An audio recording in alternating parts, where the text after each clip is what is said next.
Hello dear aspirants, આપ સર્વેનું અમારી YouTube channel game changing સાયકોલોજીમાં હાર્દિક સ્વાગત છે. આજના વિડીયોમાં આપણે પ્રોબેશન ઓફિસર, ચીફ ઓફિસર તેમજ અન્ય કેટલીક સરકારી પરીક્ષાઓ માટે સમાજશાસ્ત્ર એટલે કે સોશિયોલોજી સબ્જેક્ટ અગત્યનો છે અને સાથે સાથે જે વિદ્યાર્થીઓ બેચલર ઇન સોશિયોલોજી અને માસ્ટર ઇન સોશિયોલોજી સાથે સંકળાયેલા છે તો એમને માટે પણ આ વિડીયો જે છે એ ખૂબ અગત્યના પુરવાર થશે. અને આ અંતર્ગત આજથી આપણે એક નવા પ્રકરણની શરૂઆત કરી રહ્યા છે, જે છે સામાજિક ધોરણભંગ, બાળ અપરાધ અને યુવા અજંપો. હવે આપ સૌ જાણો છો કે અગાઉના વિડીયોઝની અંદર આપણે ચર્ચા કરી હતી કે કોઈ પણ સમાજ જે છે એ એના સ્વીકૃતિના ધોરણો જે છે, સ્ટેન્ડર્ડ છે, એ સેટ કરે છે. તો ઘણી બધી કન્ડિશનમાં એવું થાય છે કે એ જે સામાજિક ધોરણો હોય છે એ ભંગ થાય છે, એટલે કે એ તોડવામાં આવે છે. સાથે સાથે બાળ અપરાધ એટલે કે જેને આપણે ટીનેજર્સ કહીએ તો એ એજમાં ઘણા બધા અપરાધ કરવામાં આવે છે બાળકો દ્વારા.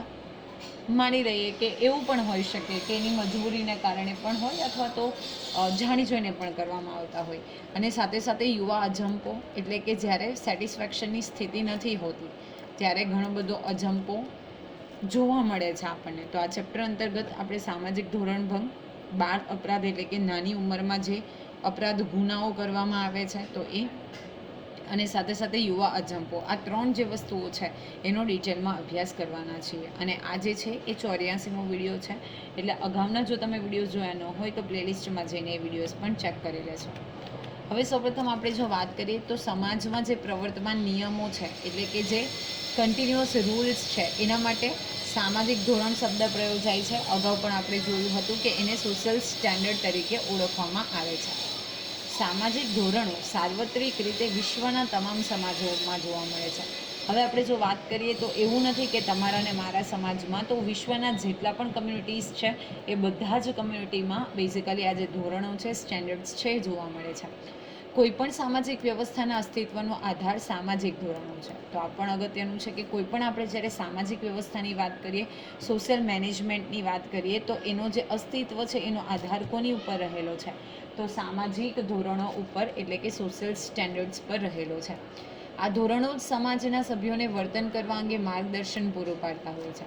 હવે જે ધોરણો છે, સ્ટેન્ડર્ડ છે, તો સમાજના સભ્યો છે એને કેવી રીતે વર્તન કરવું સમાજમાં રહીને, જેથી કરીને સમાજને બાંધી રહે, સમાજના જે ધોરણો છે એ પણ ન તૂટે, તો એ અંગે માર્ગદર્શન, ગાઈડલાઇન્સ પૂરી પાડે છે. સામાજિક ધોરણ એ સમાજ વ્યવસ્થાનો પાયો છે અને સમાજની વ્યવસ્થા ધોરણોના આધાર પર ચણાયેલી હિંમત છે. તો આ પણ અગત્યનું છે કે જે સામાજિક ધોરણો છે એટલે કે સોશિયલ સ્ટેન્ડર્ડ્સ છે એ સમાજ વ્યવસ્થા એટલે કે જો મેનેજમેન્ટ કહીએ ઓરલ્સ આપણે બિલ્ડિંગ કહીએ તો એનો પાયો છે અને સમાજ વ્યવસ્થાના ધોરણોનો આધાર પર ચણાયેલી હિંમત છે, ઇમારત છે. તો સમાજની જે વ્યવસ્થા છે તો એ જે ધોરણો સેટ કરેલા છે એટલે કે સ્ટેન્ડર્ડ સેટ કરેલા છે એના આધાર પર રહીને એટલે કે એનો મૂળ આધાર બનાવીને ચણાયેલી ઇમારત છે. હવે અહીંયા એક એક્ઝામ્પલ આપ્યું છે કે તમે શાળામાં અભ્યાસ કરો છો તો એ શાળાના કોઈ નિયમો ન હોય તો શાળાનું અસ્તિત્વ સંભવી શકે ખરું? કોઈ પણ શાળા હોય, કોલેજ હોય, કંપનીઝ હોય, રાઈટ, તો એના પોતપોતાના રૂલ્સ રેગ્યુલેશન્સ હોય છે. જો રૂલ્સ એન્ડ રેગ્યુલેશન ન હોય તો આપણે એનું અસ્તિત્વ એટલે કે એક્ઝિસ્ટન્સ છે એને ઇમેજિન ન કરી શકીએ. સામાજિક ધોરણ દ્વારા સમાજ સભ્યોના વર્તનનું નિયંત્રણ કરી એકતા, સુગ્રથન અને સાતત્ય જળવાઈ રહે તે માટે પ્રયત્ન કરે છે. તો આ પણ અગત્યનું છે કે જે ધોરણો છે એના દ્વારા સમાજ જે એના સભ્યો છે એના વર્તનને નિયંત્રણમાં રાખી શકે. ઓકે, એટલે કે એની ઉપર કંટ્રોલ કરી શકે. સાથે સાથે એકતા એટલે કે બધા એક યુનિટીમાં રહે, સુગ્રથન રહે અને સાતત્ય જળવાઈ રહે, તો એ માટે પણ પ્રયત્ન કરે છે. આવો પ્રયત્ન સમાજમાં સમૂહ જીવનના વાતાવરણનું સર્જન કરે છે અને સામાજિક સંબંધો બાંધવામાં તથા વ્યક્તિની જરૂરિયાતો પૂર્ણ કરવામાં મદદરૂપ થાય તેવું વર્તન કરવા માટે પ્રેરે છે. ઓકે, તો જે કોઈ આ સામાજિક સંબંધો છે તો એને બાંધવામાં, સાથે સાથે વ્યક્તિની જરૂરિયાતો જે છે એ જરૂરિયાતોને પૂર્ણ કરવામાં મદદરૂપ થશે. ઓકે, આપણે આગળ પણ જોયું હતું અબ્રાહમ મેસ્લોનો જે સિદ્ધાંત છે જરૂરિયાતનો પૂર્તિક્રમ, તો દરેક વ્યક્તિની એક ફ્રેઝની જરૂરિયાતો જ્યારે સંતોષાય ત્યારે એ બીજા ફ્રેઝ ઉપરની જરૂરિયાતો સંતોષવાનો ટ્રાય કરે છે. તો એ જરૂરિયાતોને પૂર્ણ કરવા માટે પણ ઓફકોર્સ મદદરૂપ થાય એવું વર્તન કરવા માટે પ્રેરે છે. હવે સામાજિક ધોરણોનું પાલન કરવાના સંદર્ભે સમાજમાં બે પ્રકારના જે વર્તનો છે એ જોવા મળે છે. એમાં એક છે ધોરણ અનુરૂપ વર્તન એટલે કે ધોરણ અનુરૂપતા અને ધોરણ વિરુદ્ધ વર્તન એટલે કે ધોરણ ભંગ અથવા તો સામાજિક વિચલન. ઓકે, હવે જે ધોરણો છે તો એ બે પ્રકારે છે. જે ધોરણો સેટ કર્યા છે, જે રૂલ્સ રેગ્યુલેશન્સ છે, એને ફોલો કરીને વર્તન કરવામાં આવે તો એને ધોરણ અનુરૂપતા તરીકે ઓળખવામાં આવે છે. અને જે આપણે ધોરણો સેટ કર્યા છે એને વિરુદ્ધ જઈને વર્તન કરવામાં આવે એટલે કે એનો ભંગ કરીને વર્તન કરવામાં આવે તો આપણે એને ધોરણ ભંગ અથવા તો સામાજિક વિચલન તરીકે ઓળખીએ છીએ. માની લઈએ ફોર એક્ઝામ્પલ કે જે તે કોલેજનો નિયમ છે કે તમારે 10 વાગે, માની લઈએ કે જે ફર્સ્ટ લેક્ચર છે 10 o'clock સ્ટાર્ટ થાય છે, રાઈટ, અને before 10 o'clock you have to be present in your class. જ્યારે ક્લાસ ચાલતા હોય ત્યારે મોબાઈલ ફોનનો યુઝ ન કરો, તો આ બધા માની લઈએ કે આપણા સ્ટેન્ડર્ડ છે. હવે સ્ટેન્ડર્ડ તમે ફોલો કરો છો તો એને ધોરણ અનુરૂપ વર્તન કરેલું કહેવાય, અને સ્ટેન્ડર્ડ ફોલો નથી કરતા તો એને ધોરણ વિરુદ્ધનું વર્તન તરીકે ઓળખવામાં આવે છે. દરેક સમાજને પોતપોતાના આગવા ધોરણો હોય છે. આ ધોરણોમાં લોકરીતિઓ, રિવાજો, મૂલ્યો, ટ્રાફિકના નિયમો, રાજ્યએ ઘડેલા કાયદાઓ વગેરેનો સમાવેશ થાય છે. હવે દરેક સમાજ જે છે એને પોતપોતાના આગવા ધોરણો છે, દરેકના પોતાના અલગ નિયમ છે, રૂલ્સ રેગ્યુલેશન્સ છે. હવે આ ધોરણમાં કઈ કઈ વસ્તુઓનો સમાવેશ થાય છે તો લોકરીતિ છે, ઓકે, જે રિવાજો છે, મૂલ્યો છે એટલે કે વેલ્યુઝ છે, ટ્રાફિકના નિયમો છે, પ્લસ રાજ્ય સરકારે જે અથવા તો રાજ્યએ ઘડેલા કાયદાઓ છે. તો આ બધી જ વસ્તુઓ છે એનો સમાવેશ ધોરણમાં થાય છે. દરેક સમાજના સભ્યો પોતાના સમાજમાં પ્રવર્તતા સામાજિક ધોરણોનો સ્વીકાર કરી ધોરણોની મર્યાદામાં રહી તે મુજબ પોતાનું વર્તન વ્યવહાર ગોઠવે તો તેને ધોરણ અનુરૂપ વર્તન કહેવાય છે. હવે સમાજના કોઈ પણ સભ્ય છે તો એ સમાજમાં પ્રવર્તતા એટલે કે સમાજમાં વર્તમાનમાં જે કોઈ નિયમો છે તો એ ધોરણોનો સ્વીકાર કરે અથવા તો એ ધોરણોની મર્યાદામાં રહે અને એ મુજબ પોતાનું વર્તન વ્યવહાર ગોઠવે, એ પ્રમાણેનું વર્તન કરે, એ પ્રમાણેનું બિહેવિયર કરે, એટલે કે જે રૂલ્સ છે, ધોરણો છે એને બાધ્ય રહે તો એને આપણે અનુરૂપ વર્તન તરીકે ઓળખીએ છીએ. સમાજના તમામ સભ્યો દ્વારા હંમેશા ધોરણ અનુરૂપ વર્તન થતું જ હોય તે જોવા મળતું નથી. હવે જરૂરી નથી કે જે રૂલ્સ અને રેગ્યુલેશન્સ બનાવ્યા છે એ દરેક વ્યક્તિ ફોલો કરતા જ હોય. Okay, before few minute we have taken the example કે કોઈ કોલેજના સ્ટુડન્ટ્સ છે તો એના માટે રૂલ્સ છે બનાવેલો. ફોર એક્ઝામ્પલ કે 10 o'clock ફર્સ્ટ લેક્ચર સ્ટાર્ટ થાય છે તો everybody has to present, okay, nobody will going to use the mobile phone during the lectures. તો દરેક સ્ટુડન્ટ આ વસ્તુને ફોલો કરતા હોય એવું જરૂરી નથી. એવી જ રીતે જો આપણે સમાજના પરિપ્રેક્ષ્યની વાત કરીએ, માની લઈએ કે સ્મોકિંગ છે, ઓકે, નશો કરવો એ આપણે સમાજના ધોરણોની વિરુદ્ધ છે, છતાં પણ કેટલાક લોકો સ્મોકિંગ કરતા હોય, નશો કરતા હોય, તો દરેક વ્યક્તિ એ જે નિયમો છે એ ફોલો કરતા હોય એ જરૂરી નથી.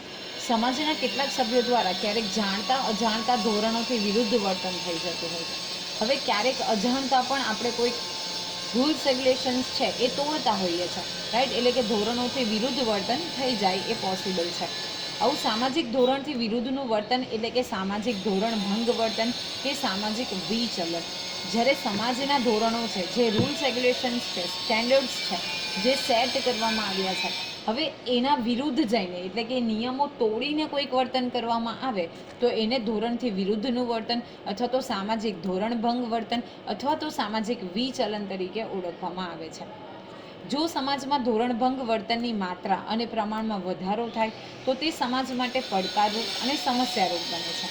સમાજની એકતા અને સુગ્રથન જોખમાય છે. તેથી સમાજશાસ્ત્રમાં સામાજિક ધોરણભંગ વર્તનનો અભ્યાસ કરવામાં આવે છે.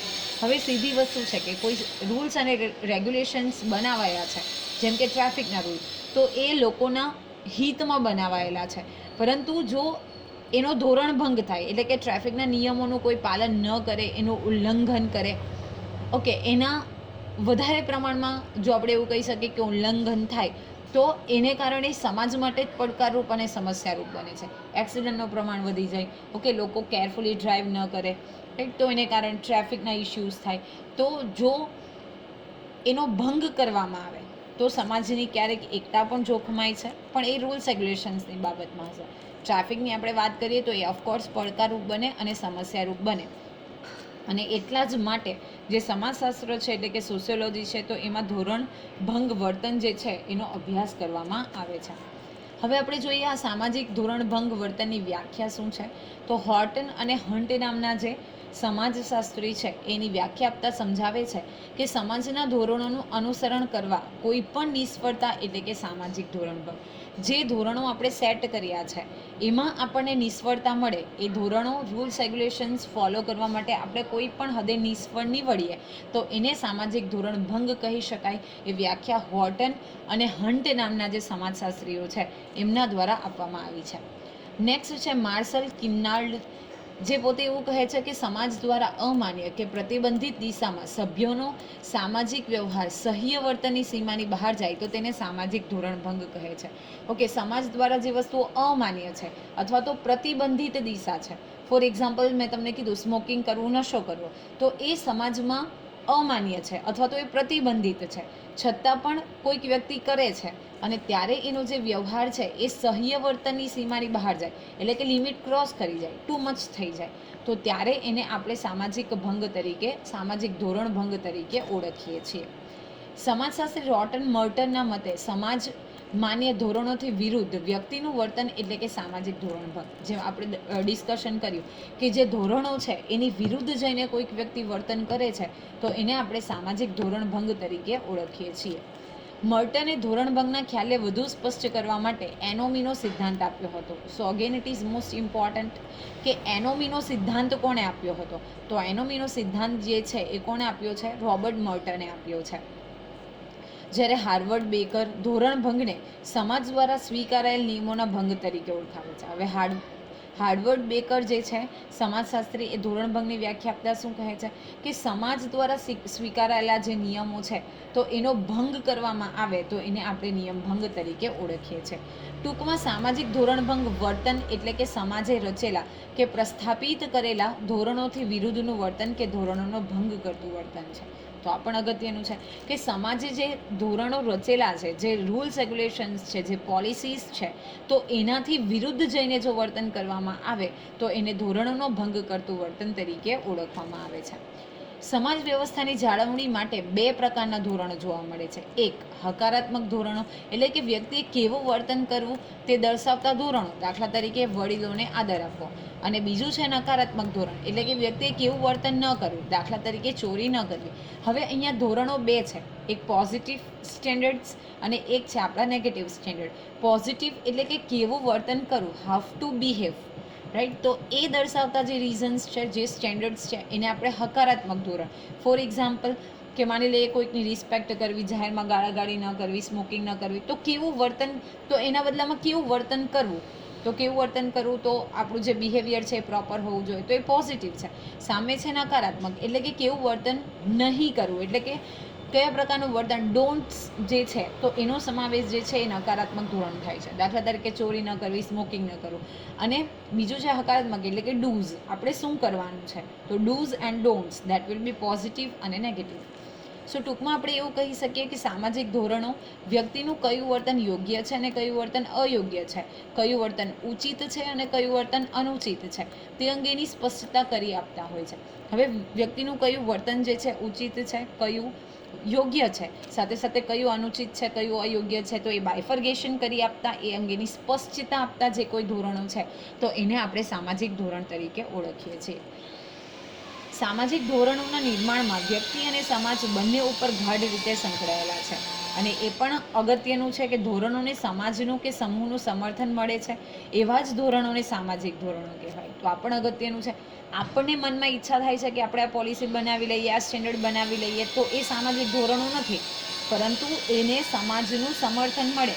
Mostly all the people can able to follow the rules and regulations, બધા એને અપ્રુવલ આપે, મેજોરિટીથી જો એ પાસ થાય તો એને આપણે સામાજિક ધોરણ તરીકે ઓળખી શકીએ છીએ. તો તમામ પ્રકારના ધોરણોને આપણે સામાજિક ધોરણો કહી શકીએ નહીં. સમાજ દ્વારા રચાયેલા કે ઘડાયેલા આ ધોરણોનું પાલન કરીને વ્યક્તિ સામાજિક વ્યવસ્થાની જાળવણીમાં યોગદાન આપે છે. તો દરેકે ધોરણને આપણે સામાજિક ધોરણ તરીકે ન ઓળખાવી શકીએ. જેને સમર્થન મળ્યું હોય, જેને ટેકો મળ્યો હોય, બહુમતીથી જે પસાર થયા હોય, તો એવા જ નિયમોને અથવા તો એવા ધોરણોને આપણે સામાજિક ધોરણ તરીકે ઓળખી શકીએ. અને સમાજ દ્વારા જે ઘડાયેલા ધોરણો છે તો એનું જો યોગ્ય પાલન કરવામાં આવે તો અને તો જ વ્યક્તિ જે છે સામાજિક વ્યવસ્થાની જે જાળવણી છે એમાં પોતાનું યોગદાન જે છે, કન્ટ્રીબ્યુશન છે એ આપી શકે. તો આઈ હોપ આજના લેક્ચરની અંદર, આજના વિડીયોની અંદર આપણે ધોરણ અનુરૂપતા એટલે કે ધોરણ અનુરૂપ વર્તન, એનું વિરુદ્ધનું વર્તન એટલે કે ધોરણ ભંગ એટલે સામાજિક વિચલન, સાથે સાથે હકારાત્મક ધોરણ, નકારાત્મક ધોરણો અને કેટલીક વ્યાખ્યાઓ વિશે ચર્ચા કરી. આશા રાખું છું કે તમને આ વિડીયોમાં સમજ પડી હશે. જો વિડીયો પસંદ પડે તો વિડીયોને લાઇક કરી અને શેર કરવાનું ભૂલશો નહીં. અને આવા જ વધુ વિડીયોની અપડેટ્સ મેળવવા માટે even you can subscribe our YouTube channel game changing psychology. Thank you for watching the video. Have a nice day.